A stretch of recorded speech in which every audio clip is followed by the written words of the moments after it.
intéressé à la nucléologie. Le premier produit dont nous allons vous parler est le pétrole. En effet, l'initiation, l'évolution et la complication de la plaque artérioventeuse a pour conséquence le dysfonctionnement endothélial. Lequel dysfonctionnement endothélial expose le malade au risque de survenue de maladies cardiovasculaires telles que les AVC, l'infarctus du myocarde, les angines de poitrine, la pression artérielle élevée, les maladies artérielles, etc. Quelle stratégie choisir pour traiter ces maladies cardiovasculaires ou encore quelle stratégie choisir pour prévenir, pour prendre en charge l'hypercholestérolie? Le laboratoire STRAT vous propose Flutor. Flutor, c'est votre nouvelle statique la plus puissante et la plus récente. Le Flutor, la nouvelle rosuvastatine la plus puissante ou la plus récente parce que la date de création de Flutor relève à 2003 alors que la torvastatine est de 1997 et la simvastatine. Or, c'est connu. La recherche fondamentale développe les molécules existantes en améliorant l'efficacité thérapeutique et en réduisant le profil d'utilisation. Donc, au jour d'aujourd'hui, du point de vue de la recherche fondamentale, la statine qui a le meilleur profil d'efficacité et de tolérance reste la rosuvastatine. Et pour cause. Sur la base d'un bilan lipide, une étude comparative a été faite entre les trois molécules statines les plus couramment utilisées, à savoir la rosuvastatine, la torvastatine et la simvastatine. Vis-à-vis du LDL cholestérol, le mauvais cholestérol, la rosuvastatine Flutor réduit de moins 46% le LDL cholestérol avec 10 mg de rosuvastatine contre moins 37% de réduction du LDL cholestérol sur 10 mg de torvastatine, voire moins 28% de réduction du LDL cholestérol sur 10 mg de. Donc, on remarque on a 9% d'efficacité supérieure, d'efficacité thérapeutique supérieure en faveur de rosuvastatine par rapport à la torvastatine et 18% d'efficacité supérieure de la rosuvastatine par rapport à la simvastatine. Ça, c'était vis-à-vis du LDL cholestérol. Par rapport aux triglycérides, on a moins 20% de réduction des triglycérides identiquement sous la simvastatine et sous la rosuvastatine. Et moins 12% de réduction des triglycérides sous rosuvastatine. Par rapport au HDL cholestérol, là également, élévation supérieure de la rosuvastatine à 8% d'augmentation du HDL cholestérol, contre 6% d'élévation sous la torvastatine, 5%. Là également, vis-à-vis de on voit la supériorité de l'efficacité thérapeutique. Donc on voit bien que cette source, c'est une étude CHAPI. C'est l'étude CHAPI, une étude d'origine indienne, relativement récente de mars, laquelle étude CHAPI nous donne ici, par rapport aux propriétés pharmacocinétiques des trois molécules que nous avons vues tout à l'heure, on note 20% de biodisponibilité sous rosuvastatine, contre 12% de biodisponibilité sous la torvastatine, 5% sous la simvastatine. En termes de durée d'action, donc 12 heures de demi-vie d'élimination plasmatique, 19 heures de demi-vie d'élimination plasmatique sous rosuvastatine, contre 14 heures de demi-vie d'élimination plasmatique sous la torvastatine, 2 heures de. Voilà les renseignements fournis par l'étude CHAPI d'origine. Il y a d'autres études bibliographiques très intéressantes, d'autres études scientifiques, à savoir les études européennes. Les lignes directrices européennes, notamment les deuxièmes lignes directrices communes européennes et ATP3, nous renseignent que c'est le cholestérol HDL qui est la cible principale du traitement. Et ainsi, l'essai Stellar nous renseigne qu'avec du 12%, avec 10 mg de rosuvastatine, vous réduisez de 40% le LDL cholestérol. Et le Discovery Inter, une autre étude européenne, conclut en disant que 60% des patients ont atteint les objectifs européens depuis 2003 en matière de LDL cholestérol après absorption de rosuvastatine. D'où l'intérêt de fructose par rapport à la réduction du LDL. Par rapport à la prévention primaire et secondaire, l'essai Jupiter nous renseigne qu'avec 20 mg de rosuvastatin, vous réduisez les risques de 54% des risques de survenue de crise cardiaque. L'essai Jupiter poursuit en disant qu'avec 20 mg de rosuvastatin, vous réduisez de 48% des risques d'accident vasculaire cérébral. Maintenant, ça, c'était les études européennes. Les objectifs de l'ADA, l'ADA étant l'association américaine de diabétologie, nous renseigne que le diabète de type 2 est associé à un risque 2 à 4 fois plus élevé de maladies cardiovasculaires. D'autres études complètent en disant que aussi bien le LDL cholestérol que le HDL cholestérol que les triglycérides sont susceptibles de déclencher les survenus de maladies cardiovasculaires. Aussi, les recommandations de l'ADA, de l'Association américaine de diabétologie, sont que l'objectif chez le malade, chez l'adulte souffrant du diabète, l'objectif recherché doit être un objectif de cholestérol LDL inférieur à 100 mg par décilitre, un objectif de HDL cholestérol supérieur à 40 mg par décilitre et un objectif de triglycérides inférieur à 150 mg par décilitre chez les malades. Une dernière étude qui vient soutenir, corroborer, confirmer l'efficacité supérieure de fructose, de la rosuvastatin fructose, c'est l'étude Uranus. L'étude Uranus a consisté à comparer deux molécules, la rosuvastatin comparativement à l'atorvastatin.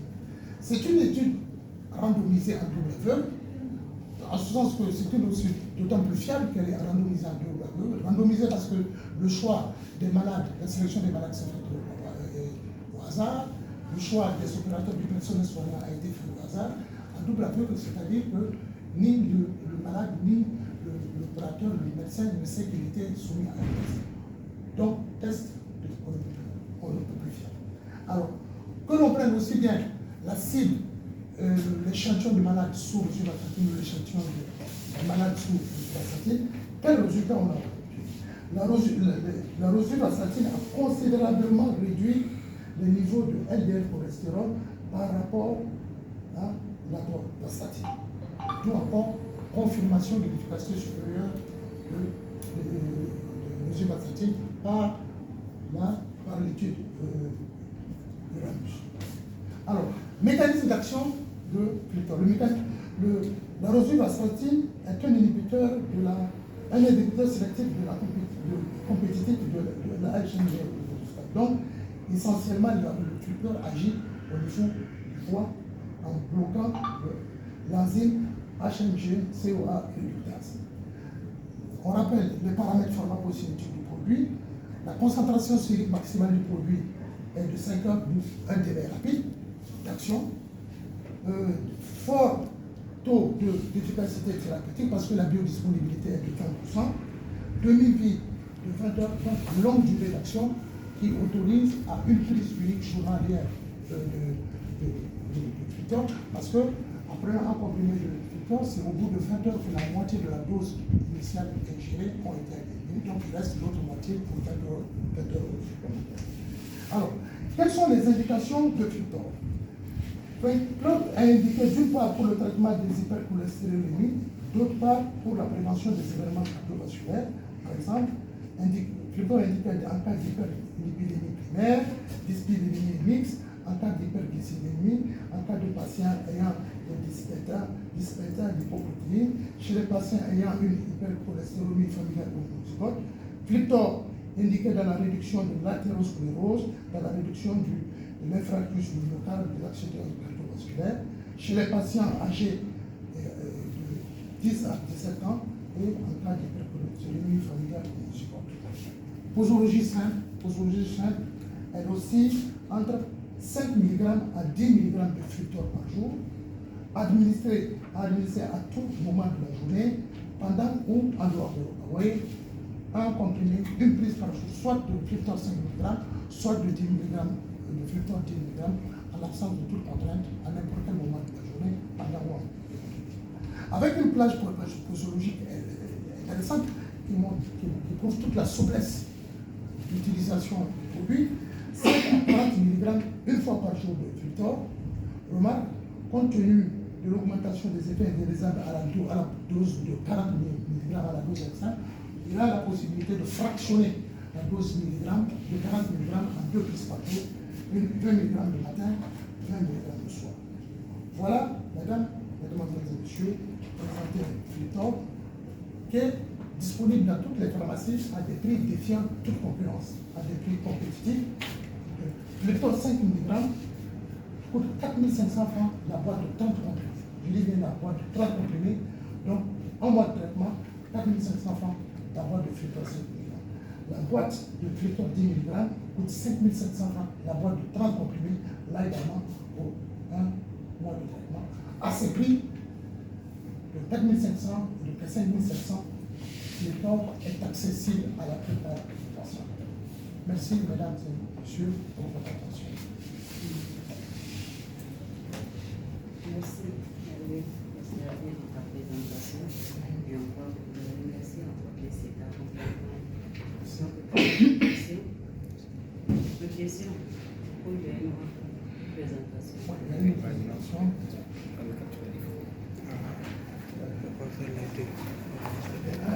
Le second produit sur lequel je vais parler, c'est le Relève Plus. Relève Plus pour protéger les organes cibles du diabète chez les malades diabétiques et vers les traitements, c'est-à-dire la prise en charge des neuropathies, notamment les neuropathies diabétiques.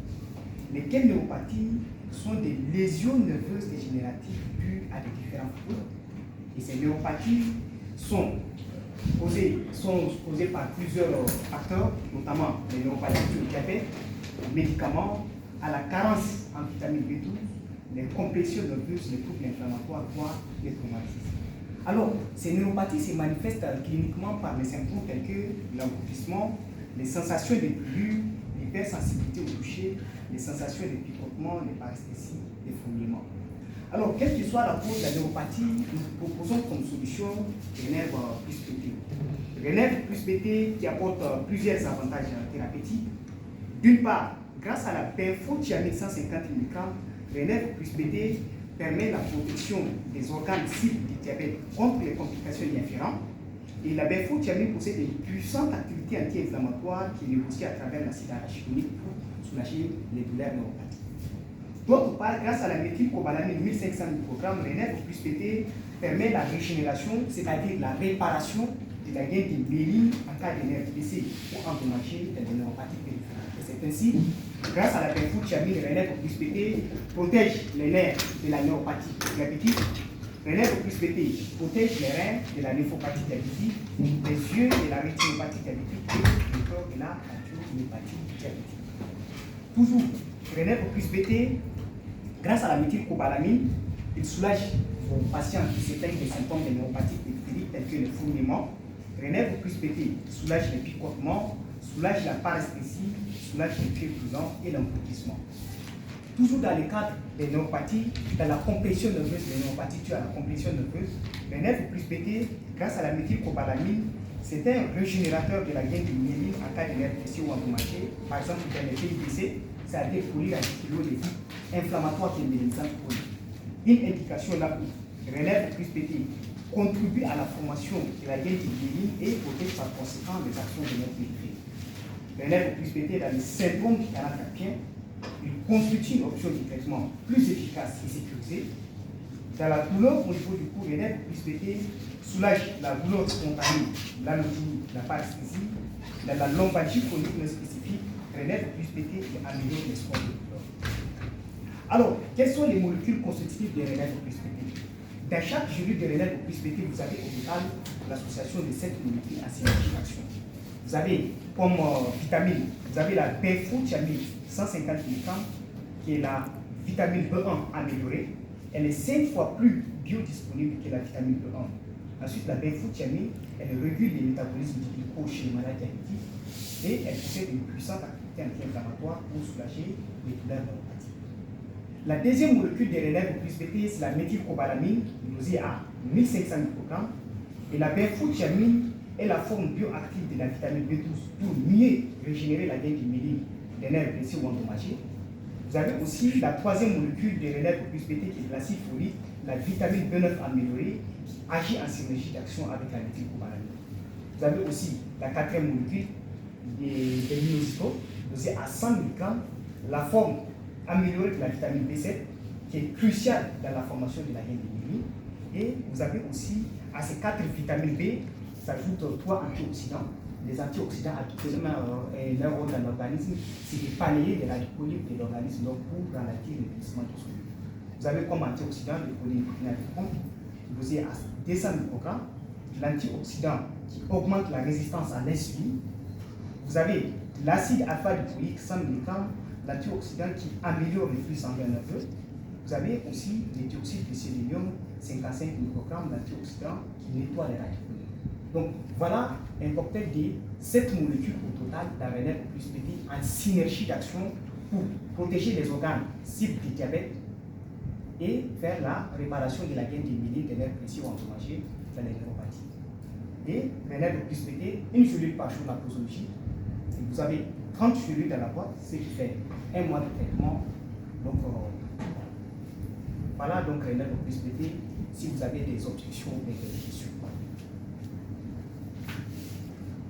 Objection, question.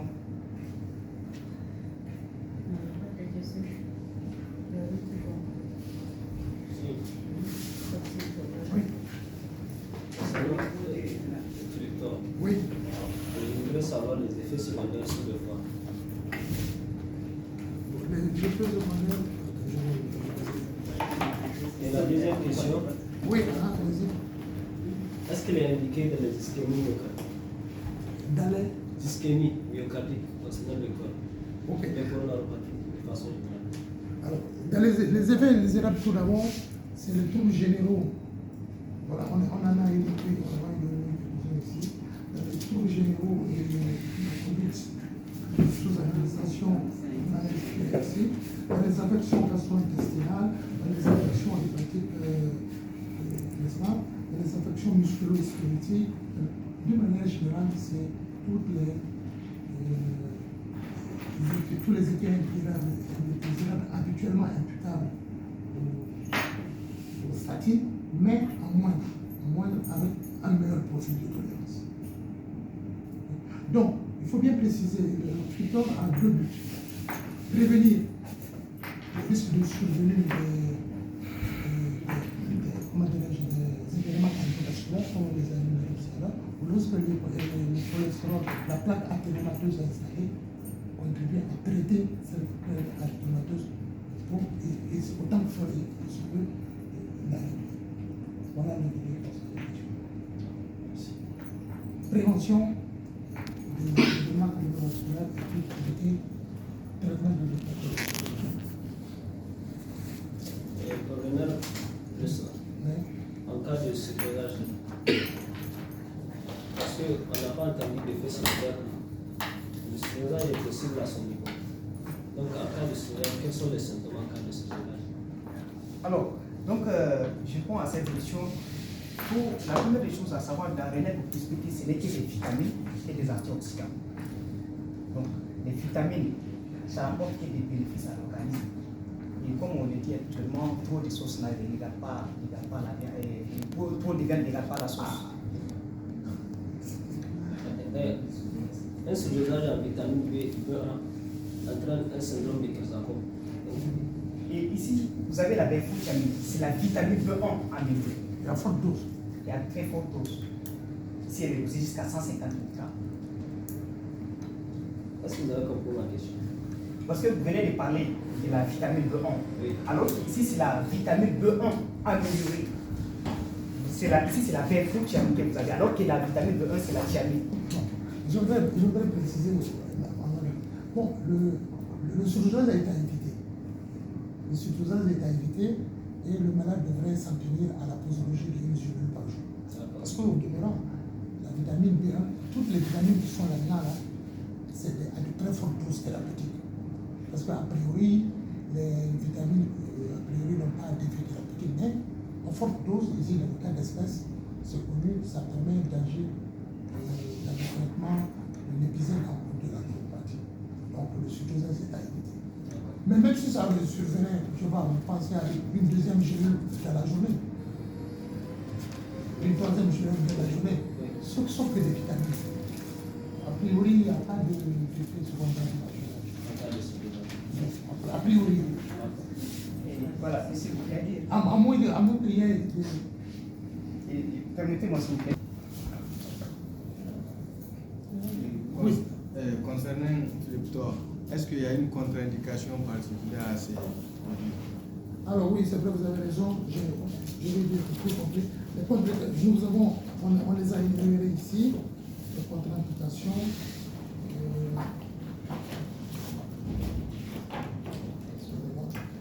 En cas de grossesse et allaitement, c'est pratiquement tous les médicaments. En cas d'hypersensibilité à la rouge-statine connue, en cas d'infection hépatique évolutive, en cas de myopathie, en cas d'insuffisance rénale modérée, en cas d'hyperthyroïdie, en cas de consommation excessive d'alcool. Vous l'aurez constaté que là également, c'est toujours le même profil de contre-indication habituellement identifié dans l'utilisation des statines, mais un profil meilleur quand même parce qu'on a évolué de l'ambulatoire de la statine vers là. Voilà. Donc ça se pose.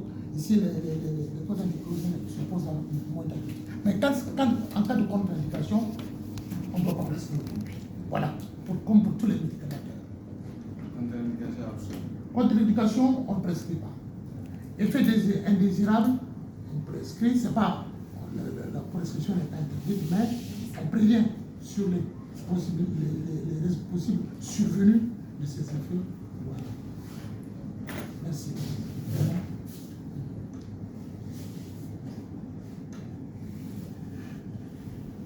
Autre question?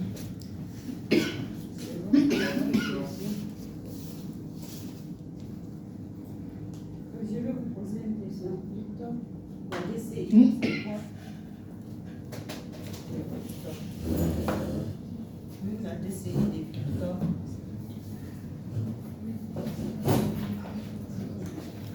Vous ne l'avez pas expliqué? Il a parlé de ça.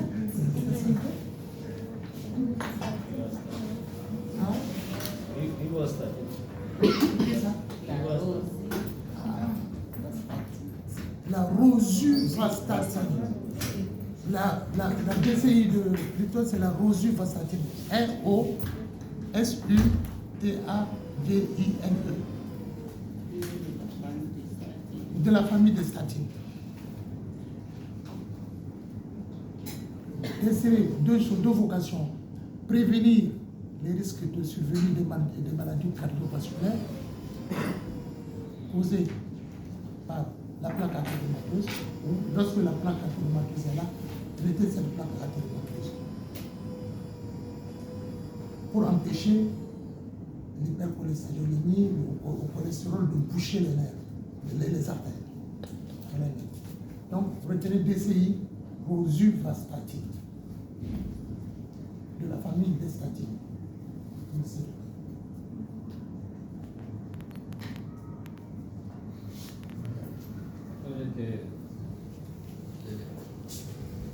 On remercie le Lagostic pour ces différentes mises à jour et l'accompagnement qu'il fait au niveau de notre service. Ma question, c'est par rapport dans le cadre des IDM. On sait que pour les autres statines, on peut aller jusqu'à 80 mg de statine par jour. Maintenant, pour la rosuvastatine, dans le cadre donc pas de la prévention, mais dans le cadre de la prise en charge des IDM, donc, on donne des statines de fois à forte dose. Maintenant, quelle est la dose recommandée dans ce cadre-là? Parce que d'après la présentation, dans le cadre de la prévention, on peut aller soit à 5 ou à 10 mg en fonction donc de la pathologie et en aussi des objectifs donc, à atteindre en termes de réduction de LDL. Voilà, mais dans les idéaux, à part le LDL, c'est vrai qu'il faut avoir un objectif, mais des fois, du fait qu'il y a déjà une complication qui est un impact. Le cas de fois, ils augmentent la dose au-delà donc pour la prévention secondaire. Voilà, d'accord, donc dans le cadre de la prévention secondaire, des fois on augmente la dose. La deuxième, c'est par rapport pas par rapport aux indications, mais aux effets et à la surveillance des statines. C'est les statines de façon générale. Il a donné les contre-indications quand une insuffisance hépatique, une insuffisance rénale, quand il y a beaucoup plus une myopathie. D'accord? Donc quand on prescrit les statines, et d'ailleurs c'est pour ça que de plus en plus on part vers des statines qui ont moins d'effets secondaires. Parce que quand on donne des statines, il faut doser de temps en temps la fonction hépatique pour voir. Au-delà de 5 fois la normale, c'est contre-indiqué de prescrire carrément les statines. Et il faut surtout vérifier est-ce qu'il n'y a pas de douleur musculaire et doser les enzymes musculaires. D'accord? Et ça aussi, dès qu'on a des enzymes qui sont à 2 fois la normale, on arrête. Et ça, c'est de façon générale. Pour toutes les statines, c'est comme ça qu'on essaie de les surveiller. Et c'est d'ailleurs ce qui explique que de plus en plus maintenant, on tend vers des statines qui ont moins d'effets secondaires par rapport aux anciennes statines qui sont sur le marché.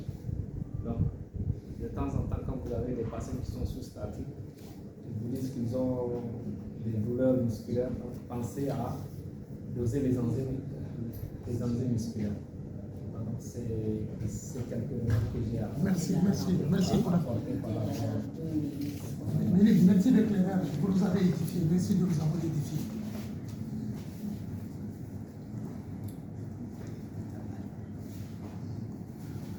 Je voulais juste ajouter que nous avons une page sur la base des résumés, des RCP, des résumés caractéristiques du produit.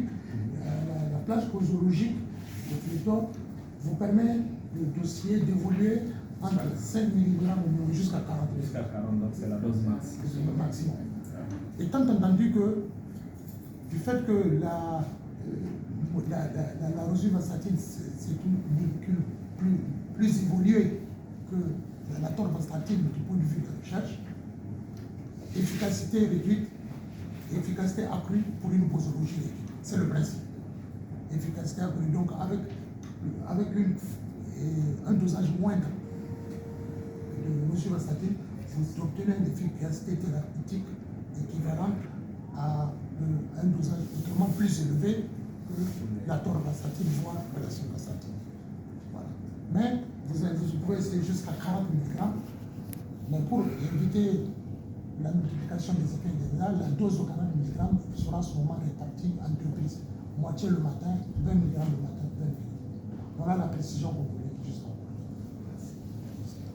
Maintenant, ce qui est disponible ici, c'est les 5 et les 10. Les 5 et les 10. On attend d'avoir le visa pour la 20 mg. En attendant, on va faire 2 fois 10, quoi. 2 comprimés. Voilà. C'est bon. Alors, à 11 700 par la boîte de lunaire BT pour 1 mois de traitement. Donc, c'est une gélule à ne pas dépasser. Les vitamines de densité sont déjà fortement dosées. Donc, il faut rassurer le malade. Une gélule, là, ça suffit.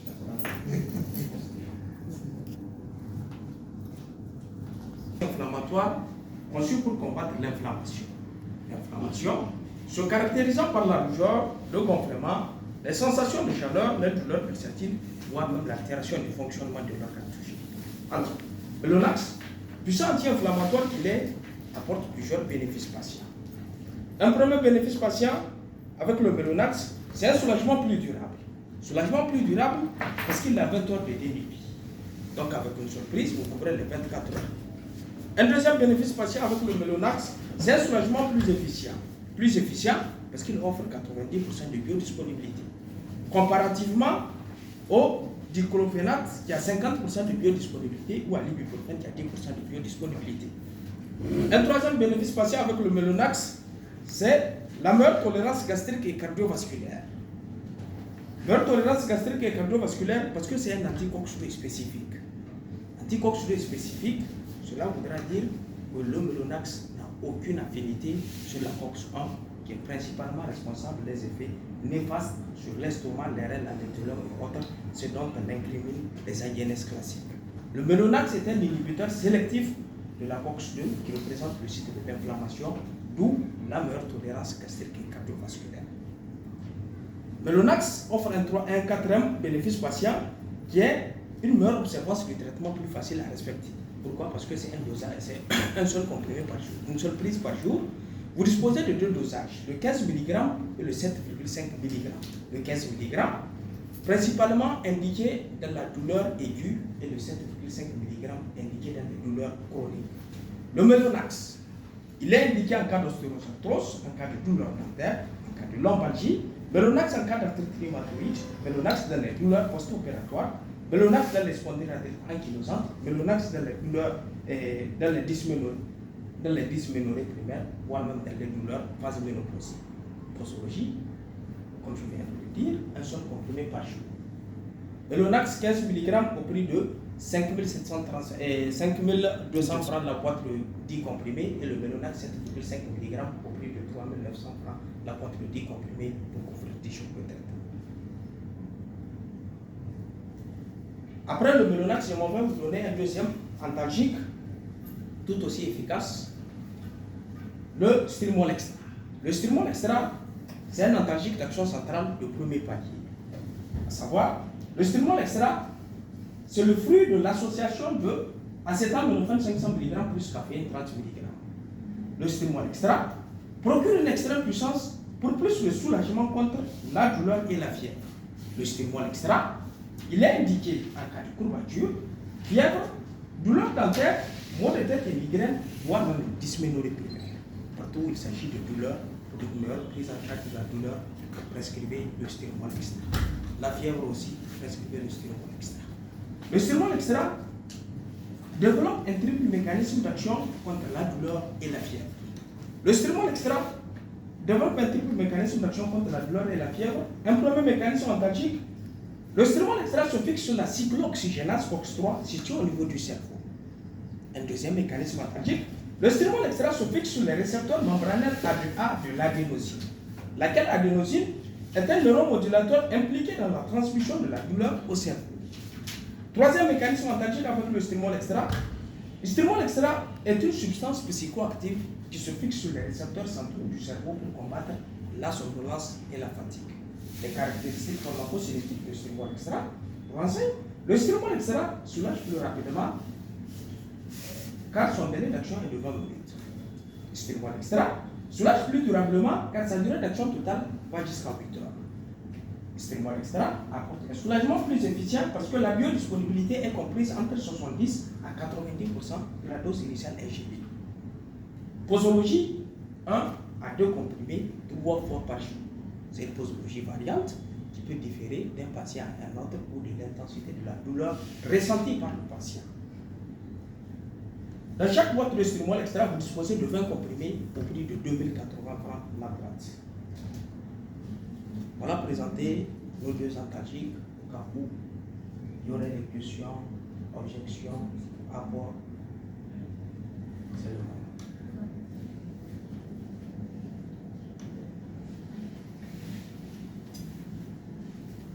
Ça va? Concernant Melonax. Melonax. c'est un anti-inflammatoire non stéroïdien. Oui. Il fait partie de la classe des anti-inflammatoires non stéroïdiens. Le principe actif, c'est du meloxicam. C'est du meloxicam. Bon, pratiquement tous ces anti-inflammatoires, bon, un effet néphrotoxique. Et les diabétiques sont des candidats à faire des néphropathies. Est-ce que le Melonax n'a pas d'effet secondaire similaire? Ou comparativement aux autres, son effet secondaire comparativement aux autres anti-inflammatoires déjà disponibles? Oui.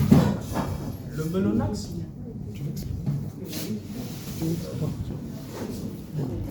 Voilà, très bonne question. Melonax est un anti-inflammatoire non stéroïdien appartenant donc à la famille des anti-inflammatoires. Alors, c'est un anti-inflammatoire non stéroïdien de nouvelle génération. Pourquoi? Parce que